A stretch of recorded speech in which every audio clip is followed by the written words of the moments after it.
আসসালামু আলাইকুম ওরহমতুল্লাহি ওয়া বারাকাতুহু। আলহামদুলিল্লাহ, আমি আজকে আপনাদেরকে নতুন একটা দোয়া পড়ে শোনাবো। দোয়াটা হলো অন্যের বাড়িতে ইফতার করার দোয়া।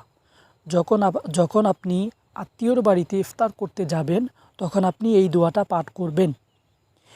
এই দোয়ার মধ্যে গুন্না, মদ, টান যে বিষয়গুলো আছে, সমস্ত বিষয়গুলো আমি বলবো এবং এই দোয়াটা আমি বানান করে পড়ে শোনাবো। তো আপনার কাছে একটা অনুরোধ থাকবে, আপনি যদি আমার চ্যানেলের নতুন দর্শক হয়ে থাকেন তো প্লিজ চ্যানেলটিকে সাবস্ক্রাইব করবেন। তো আমি বেশি কথা না বলে পড়া শুরু করছি। বিসমিল্লাহির রহমানির রহিম। হামজা ফা জবর আস,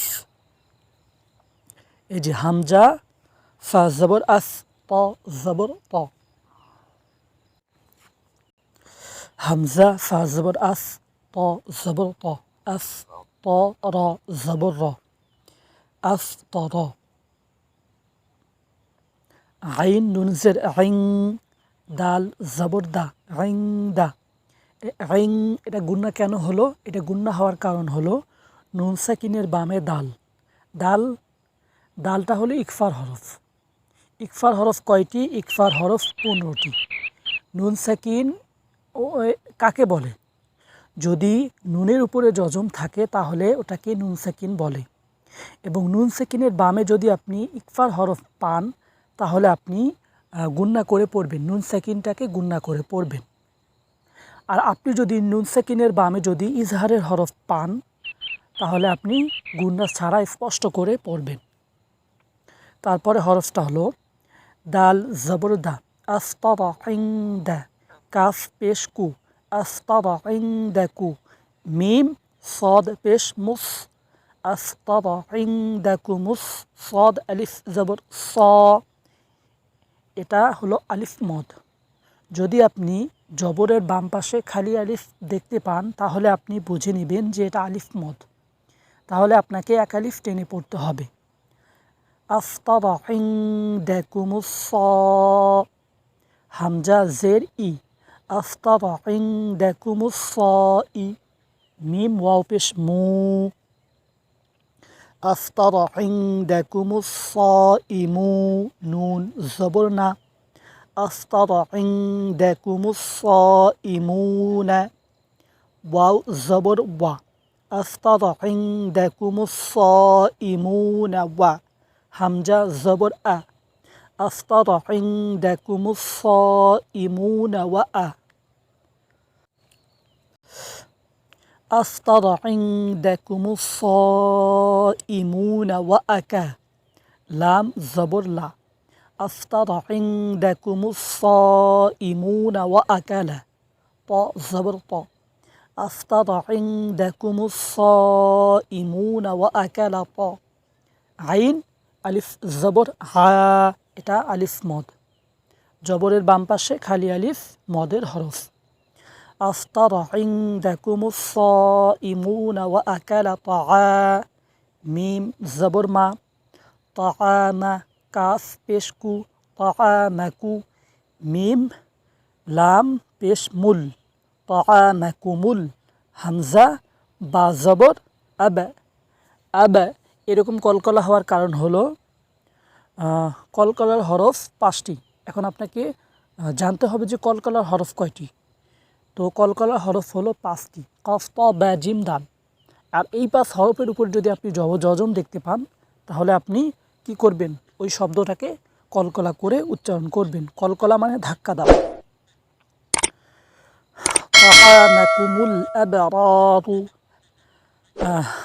এই যে এইখানে দেখেন র আলিফ জবর র, এটাও কিন্তু আলিফ মদ। কিভাবে হলো? এই যে দেখেন জবরের বাম পাশে খালি আলিফ, এটাও যেমন জবরের বাম পাশে খালি আলিফ, এটাও ওই রকম। ওকে,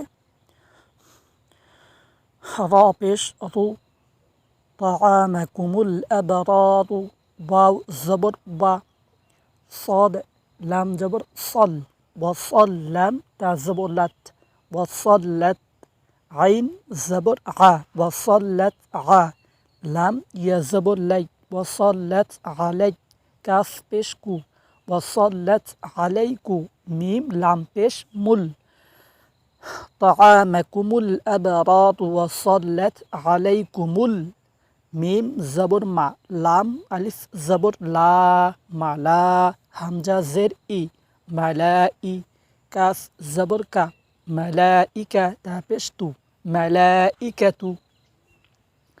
তো আমি পুরো পড়াটা এখন পড়ে শোনাবো। أفطر عندكم الصائمون وأكل طعامكم الأبرار وصلت عليكم الملائكة।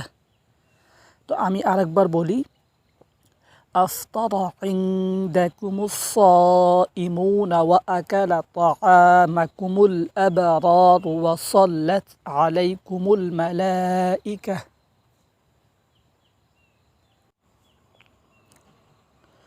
তো এই আরবিটার বাংলাটা এবং এই আরবিটার অর্থটা হলো এটা।